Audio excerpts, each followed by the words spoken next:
नमस्ते। तो हम गए लक्ष्य क्लासेस, वहाँ के बच्चों से आप लोगों को जो दिखाई दिए कि कैसे बच्चे हंसमुख हैं, और अब उनके सर से हम मुलाकात कराते हैं। गोंडा में, यूपी में ये लक्ष्य क्लासेस है। तो हम कौन है तो हम सबसे पहले मुलाकात करें इनसे। तो आप एक बार मिल ही चुके हैं। ये भी एक टीचर है, ये दिल्ली की टीचर है, और ये सर बहुत बिजी रहते हैं, फ़ोन इनका आता ही रहता है। और हमारे लगते हैं देवर, लेकिन नहीं टीचर है।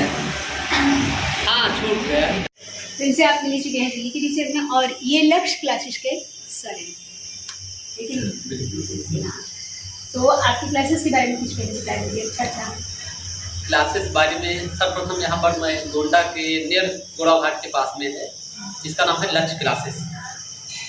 विगत में लगभग ये जान जाइए यहाँ पर 2014 से पढ़ाना मैंने स्टार्ट किया था। 2014 से पहले मैं होम कोचिंग देता था, गांव जाकर। धीरे धीरे मैं गोंडा साइड में एक क्लासेस, हमारा लक्ष्य क्लासेस आवास विकास कॉलोनी में भी खुला हुआ था, वहाँ पर भी मैं पढ़ा रहा था। उसके बाद में यहाँ पर अपने साइड में मैं देखा तमाम बच्चे अशिक्षित थे, बहुत गरीब भी बच्चे थे जिनको शिक्षा नहीं मिल पाती थी। इस कारण से मैंने यहाँ पर अपने गाँव के साइड में लक्ष्य क्लासेस के नाम से कोचिंग संस्थान में। आपकी टीचरिंग का कब से आया, मतलब टीचरिंग का, टीचर बनने का, इसे पढ़ाने के बारे में कब से आया? एक्चुअली में इसका मैं गांव में हमारे एक लोग टीचर आया करते थे कभी कदार पढ़ाने के लिए, तो साइकिल से, तो उस समय ट्यूशन पढ़ाया करते थे गांव में, तो गांव में आया करते थे। तो मैं भी सोचता था कि चलो जाए ट्यूशन क्या कर लें, पढ़ लें, और मैं भी एक होते ही क्या बनूँगा, टीचर बनूँगा। यही मैं सोचा करता था कि भाई मैं भी जाऊँगा गाँव में पढ़ाने का, ठीक है। तो वहीं से मेरा ये आइडिया आया कि टीचिंग लाइन में मेरे को जाना है। ज़्यादा सवाल ना करते क्योंकि इनके पास भी वक्त नहीं है, हमारे पास भी वक्त नहीं है।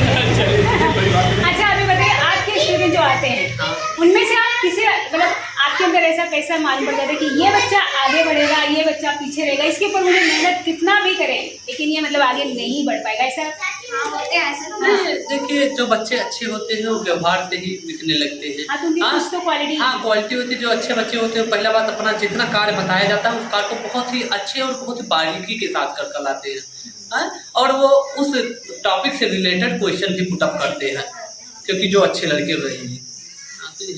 आप इससे सहमत हैं? हाँ, वो अपने वर्क को लेकर ना सीरियस रहते हैं। जो भी हम देते हैं ना होमवर्क में, वो नेक्स्ट डे से कंप्लीट करके दिखाते हैं, बल्कि कुछ नहीं आता है ना तो क्वेश्चन पुटअप करते हैं। और जो ना पढ़ने वाले होते हैं वो चाहते हैं कि टीचर भूल जाए उन्होंने दिया क्या है, तो हमें इससे पता चल जाता है कि हाँ, टीचर ही टीचर बैठे हुए हैं, तो भाई थोड़ा समझ। अच्छा अभी इस पे ना, मतलब अभी आप तो यहाँ पे दे रहे हैं, जैसे कहीं मतलब जिनके पास कम बजट है वो भी आ सकते हैं। बिल्कुल बिल्कुल, गरीब और जो लोग जिनको हेल्पलेस हैं उन लोगों को मैं पढ़ा सकता हूँ। बिल्कुल, जो जिन लोगों को असहाय हैं उनको मैं बिल्कुल पढ़ाऊंगा। लगभग मैं हमारे एक संस्थान में, ये आपको बताते हैं कि आप अभी जो ग्रुपिंग देखा है इतने बच्चों में, लगभग में इसमें 5 से 6 लोग जो हैं गरीब घर से बिलोंग करते हैं, जिनको एक पेन से लेकर सारी व्यवस्था यहाँ पर उपलब्ध है। तो आप किसी संस्था से जुड़े हैं कि ये? नहीं, संस्था मैं खुद वर्क कर रहा हूँ, किसी संस्था से मैं नहीं जुड़ा हूँ, लेकिन मेरे हिसाब से जुड़ जाना चाहिए। हाँ, क्योंकि आगे क्लासेस अगर बढ़ानी है, आगे सुविधाएं, तो खुद कितना इंसान करेगा, क्योंकि इंसान को खुद का भी पेट पालना है और फैमिली भी देखनी है, तो कहीं ना कहीं जुड़ना जरूरी रहता है। ये मेरा है। अच्छा ये ठीक नहीं जुड़ना चाहिए है कि नहीं, ये जरूरी। अच्छा बताइए, मतलब अगर आप गोंडा में दिए हैं, वहाँ प्राइवेट था ना? हाँ, वहाँ पे प्राइवेट है, ये कुछ प्राइवेट ही है। ये मतलब आपका है, लेकिन जो गोंडा में आप किसी के अंडर में देते? नहीं, अंडर में नहीं था, वो भी पार्टनरशिप में था। दोनों पढ़ाते हैं। स्टार्टिंग में मैं होम, यहाँ पर भी आज जो देख रहे हैं ये होम ट्यूशन से स्टार्ट हुआ था, आज एक संस्थान बन गया, ऐसे वहाँ पर भी था। जैसे होम ट्यूशन से मैं स्टार्ट किया, धीरे धीरे घर पर पढ़ाना, व्यवहार अच्छा था, धीरे धीरे। एक और है, जैसे पेरेंट्स रहते हैं, ये सारे पेरेंट्स के लिए है, कोई बुरा मानने की चीज़ नहीं है, मतलब पेरेंट्स है ना टीचरों पे थोप देते हैं। ये आपके साथ भी होगा, आपके साथ भी होता होगा कि मतलब जो पैसा देते हैं फीस का, अरे क्या पढ़ा रहे हो आप, मतलब आपके जिस हिसाब से आप लोगों को बोल जाते हैं, तो आप उन पेरेंट्स के ऊपर क्या पढ़ना चाहते हैं? देखिए, हम लोग 1 आवर बच्चों को पढ़ाते हैं, 23 आवर आपके पास बच्चे रहते हैं, तो 1 आवर में मैं पूरा 100% देने का प्रयास करता हूँ। 23 आवर आपके पास रह रहे हैं, तो उस पर आप भी ध्यान दें, बच्चों का DSW देखिए, जो कुछ पढ़ाया जा रहा है उस पर ध्यान दें अच्छे से। हाँ सेम है। अगर जैसे कुछ भी अगर हम 1 घंटा पढ़ा रहे हैं, घर पे जाके बच्चे पूरे दिन खेल रहे हैं, उसको कोई फायदा नहीं है। उन्होंने 1 घंटा पढ़ा है, घर जाके पूरे दिन मस्ती करी है, तो जो पढ़ाया वो निकल गया माइंड से। फिर बाद में अगर तुम पेरेंट्स जो भी है, पेरेंट्स आकर बोलते हैं टीचर को कि हाँ तुम्हारा फॉल्ट है, हम यहाँ पे भेजते हैं। भाई एक बार जाकर घर पे देखो बच्चा क्या पढ़ रहा है, ट्यूशन में भी देखो क्या करा रहे हैं टीचर, क्या नहीं करा रहे। बिल्कुल आँख बंद करके उनके भरोसे मत रहो कि हाँ हमने ट्यूशन लगा दिया तो बच्चा अच्छा पढ़ेगा। ऐसा नहीं है, जब तक नहीं देखोगे नहीं पढ़ेगा। लेकिन कभी भी गुस्सा कब आता है, जैसे पेरेंट्स आए आप पे चढ़ गई थी, आप क्या करा रहे हो, मतलब ऐसे कई पेरेंट्स ऐसे होते हैं। बिल्कुल बिल्कुल, कई पेरेंट्स तो ऐसे आते हैं कि वो लड़ जाते हैं। हाँ, वही लड़ जाते हैं। तो मैं हम लोगों को अपना संयम बनाया रखते हैं, लेकिन उनको समझाने की मैं कोशिश करता हूँ, हर की समझ जाए बात को। लेकिन समझते नहीं फिर। नहीं समझ जाते हैं, कुछ लोग पेरेंट्स को समझ जाते हैं, कौन लोग नहीं समझते तो भाई मैंने कई जगह पे देखा है कि ना बच्चे कम नंबर लाए तो भी ना टीचर के ऊपर, तुम क्या ट्यूशन दे रहे हो। बच्चे अगर कहीं ट्यूशन से छूट गए उसके बाद भी घर वाले चाहते हैं कि वो आपकी जिम्मेदारी, तो उस पर क्या ये जिम्मेदारी एक अध्यापक और गुरु का, अध्यापक और गार्जियन दोनों का होता है। दोनों का ही। हम दोनों यानी कोऑर्डिनेट यानी आपस में मिलकर चाहें तो बच्चे को बहुत आगे तक क्या कर सकते हैं, पढ़ा सकते हैं। हाँ? तो हम दोनों का सहयोग आपस में रहना चाहिए, जिससे बच्चे क्या हो सके, आगे बढ़ सके। और टीचर मतलब आप दोनों ही टीचर से और तो अभी तक कम मुलाकात नहीं, लेकिन मैंने और 2-3 जन हमारे मुंबई में मैंने देखा, वो सब ये बोल रहे हैं कि हम टीचरों को जितनी मेहनत करनी पड़ती है, जितनी मेहनत और तो करना पड़ता है भाई। मतलब नहीं कोई चीज़ें आती है जो नए टाइम के हिसाब से आया है, हमने नहीं पढ़ाई किया, इतनी मेहनत करने के बाद भी जब है ना पेरेंट्स आते हैं एक टीचर और मतलब गलत चीज़ों पे, हाँ, तो उस पर आप क्या कहना है? कुछ ऐसा मतलब सावधानी वाला वक्त?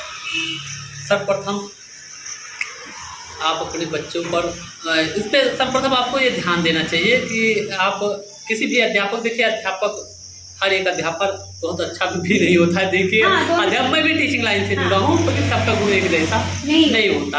आप अपने बच्चों को वहीं पर भेजें, कम से कम उस अध्यापक के गुण और आचरणों को क्या करें, बहुत अच्छे से जान लें। सर्वप्रथम ये जान लीजिए। और अध्यापक लाइन में लगभग में जो लोग टीचिंग लाइन में आ जाते हैं तो हमारे अंदाज से ही अच्छे ही होते हैं। अच्छा के लिए सारी चीज़ें की, तो आप एक बार करके देखिए कितने क्लासेस आपका बढ़ जाएगा। और जो आपने संस्था चालू की है तो मेरे हिसाब से है कि आपको उसके लिए आगे बढ़ना चाहिए। बिल्कुल बिल्कुल, क्योंकि आपके बच्चे वैसे अच्छे हैं। आप शादी कब कर रहे हो? भाई है कि नहीं? शादी का विचार अभी नहीं है, करेंगे तो आप लोगों को बताएंगे। आपसे कहाँ छिपेगा। टारगेट ये है, गवर्नमेंट जॉब का टारगेट है, हो सकता है मिल जाएगी तब करेंगे। ठीक है, उससे पहले नहीं कर सकते। स्कूल से देखिए समाज में दबाव रहता है, दबाव बढ़ ज़्यादा है, टीचरों पे कौन सा दबाव होता है, फैमिली पर। ये बताइए मतलब जैसे आप एक संस्था खोले तो गांव में भी ऐसे होता है, जैसे मतलब किसी को मदद करनी है तो आप ऐसा भी कुछ कर सकते हैं, जिनको करनी हो तो कर सकते हैं ना।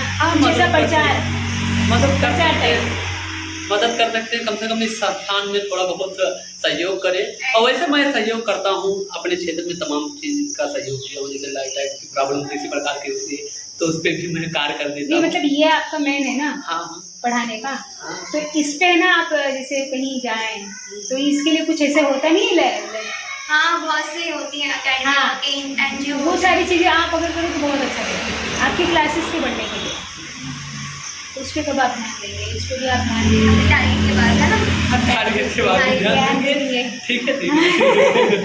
और ये इनका क्लासेस है, इसमें सब ये क्लासेस है। क्लासेस का नाम अपने मुख्य बिंदु से कह दीजिए। लक्ष्य क्लास। गोंडा में आप लोग जो भी हैं हाँ आइए। और इसमें यहाँ पे एडमिशन है, सर तो बड़े अच्छे हैं, फैमिली के जैसे हैं, तो उसमें टेंशन की कोई बात नहीं है। फिर ये और हाँ कमेंट बॉक्स में बताइए कि इनके इस संस्था के लिए हम क्या क्या कर सकते हैं, क्योंकि ये आगे बढ़े ताकि हमारा देश, हमारा यूपी आगे बढ़े। जब विद्या मिलेगी तभी कोई आगे बढ़ पाएगा, है कि नहीं? ये ज़रूरी है, पढ़ाई बहुत ज़्यादा। मेरा दादी माँ से बहुत ही लगाव था, बचपन में रहा करते थे, तो ज़्यादातर जो बातें होती थी मैं करती हूँ। बैठो उधर, करूँ अपने दादी माँ से शेयर कर दिया करता था। ओके। अक्सर कोई बातें होती थी तो अपने दादी माँ शादी का भी किए थे? नहीं, कुछ भी रहता था तो मैं बता दिया करता था, अपने विचार उनको प्रस्तुत कर दिया करता था। बहुत हरकत भी करता था, अक्सर उनके साथ में बहुत हरकत करता था। अब शायद ऐसा हरकत करूँ तो चाहे जहाँ पर करूँ तो उसके लिए दंडित भी होना पड़ेगा फिलहाल। तो उनके लिए मैं एक शेर लिखा हूँ और वो मेरे भावनाओं को जो संवेद होता है बहुत अच्छे से समझ। कभी कभार हम लोग लड़ भी जाते थे आपस में, हम लोग आज भी लड़ भी जाते थे। लगभग में ये जानिए बचपन में 2-3 चक्कर, दिन में 2-3 बार हम लड़ जाते थे। अच्छा।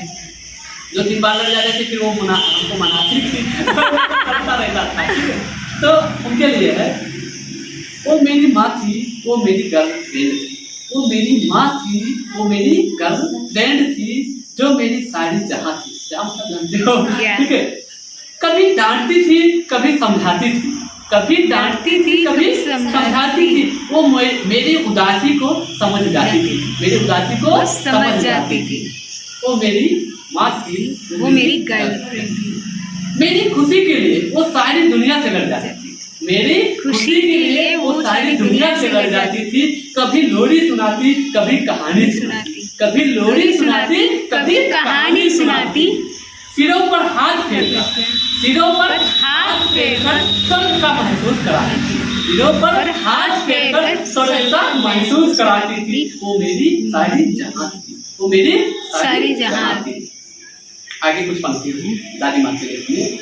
कभी कभार उदास होता हूँ तो उनकी बहुत याद आती है। सच में ऐसा आज तक कोई फ्रेंड मेरा नहीं मिला, शायद इतना अच्छी मेरी दादी माँ थी। ठीक है, उतना होता है। ठीक है। घर आने पर देर होती थी, घर आने पर देर होती थी। मुझे 20 बार फोन लगाती थी, मुझे 20 बार फोन लगाती थी। 4 बातें फटका कर घर का सौदा गिनाती थी, 4 बातें फटका कर घर का सौदा गिनाती थी। कभी पागल कभी प्रेम मुझे बुलाती थी, कभी पागल कभी प्रेम मुझे बुलाती थी। ठीक है। मेरी माँ थी, वो मेरी गर्लफ्रेंड थी, वो मेरी सारी जहां थी। वो बात याद है मुझे जब वो मेरे हाथ पकड़कर स्कूल ले जाती थी। वो बात मुझे याद है जब वो हाथ पकड़कर स्कूल ले जाती थी। पापा के चोरी में मुझे कुछ रुपए दे जाती थी, पापा की चोरी में मुझे कुछ रुपए दे जाती थी। आगे क्या है देखिए। वो मेरी माँ थी, वो मेरी गर्लफ्रेंड थी, वो मेरी सारी जहां थी। आगे कुछ पंक्तियां हैं मेरी दादी के लिए। विनम्रता आपने मुझे सिखाया था, विनम्रता आपने मुझे सिखाया था। समस्याओं का समाधान कैसे निकाला जाए या आपने मुझे समझाया था, या आपने मुझे समझाया था। दादी माँ के लिए पंक्तियों पर बहुत कुछ लिखता रहता हूँ, तमाम वैसे जो मन में विचार आते रहते हैं। ठीक है, वैसे मैं कई चीज लिखता हूँ। बन गए मतलब और भी कुछ खाली दादी माँ पे था कि मतलब और किसी चीज पे था? और चीज पर मतलब और किस पे? और चीज पर और किस पे? अब टीचर से हम जरा हट के पूछ रहे हैं किस पे? वर्क कर रहा हूँ उस पे। नहीं वर्क पे टाइम आएगा तो उसको मैं शेयर करूंगा। बहुत अच्छी चीज। लेकिन एक चीज आपने सही बताया इसमें, जो दादी माँ के ऊपर बताया कि मतलब जो वो सौदा गिनाती थी, ये जो भी मतलब सारे निकाल ही दिए है सच्चाई, है कि नहीं? मतलब शायद दादी माँ से बहुत ही लगाव था, उतना शायद अपने माँ से मुझे देख लो चाची ये सबसे होता है ऐसे सबका। अच्छा, सारे स्टूडेंट आपके तो ऐसे सब अच्छे हैं। आप लोगों से निवेदन है कि ये वीडियो को आगे से आगे तक बढ़ाइए ताकि इस क्लासेस का कुछ फ़ायदा हो सके, बच्चों का कुछ फ़ायदा हो सके। इन्होंने पहला कदम उठाया है खुद से ही, तो उसमें हमारी अगर कुछ हेल्प हो सके तो बहुत अच्छी बात है। और अपनी सुझाव और राय दीजिए।